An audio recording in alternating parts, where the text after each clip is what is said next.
Bit of a mixed day on the local share markets. Earlier I spoke to Geoff Beetson from Lonsec.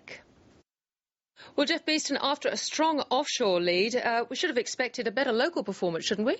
I believe so, Tiki. We saw some very strong leads out of the US and European markets this morning, which put a positive bid into local markets. However, about 11:30 we got the private capex numbers, and although the headline figure came in at 6.2%, which is about double consensus, machinery, plant and equipment actually came in as a fall in investment. Now, we saw flows out of the local currency and out of the share market today. Of course, the share market was held up by a strong performance in Telstra, but the local market only closed up 8 points. You mentioned Telstra. What's making it go on, up and up? Is it the NBN legislation? Well, it looks like investors are betting that the NBN enabling legislation looks set to pass. Now, what this will effectively do is transfer some of Telstra's fixed line assets across to NBN Co and bring forward about $11 billion in cash flow. This will actually strengthen Telstra's balance sheet. And of course, this is a very positive thing for the stock. We've seen a number of broker upgrades and, of course, Telstra reaffirming their dividend. Now, Telstra traded 3.6% higher to $2.88 today.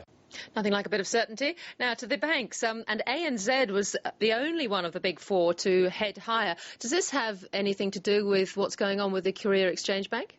I believe so. Investors look like they were applauding ANZ for perhaps showing a bit of discipline around their due diligence on KEB. Now, there has been a bid that's been placed by Hana Financial Group at US $4.1 billion for KEB. Now, it's believed this is about 15% above where ANZ's full valuation of that company was. So, as you mentioned, ANZ traded about 1% higher on the news that they're pulling back.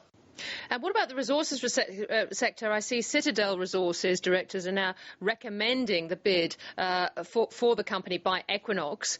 How has the stock fared in latest trade? Well, Equinox shares were up strongly today, up about 2.6%. Now, the price has been factored in quite well into Citadel shares. They traded flat. But obviously there's some good value in this for Citadel shareholders with a lot of interest in that Saudi Arabian copper gold asset.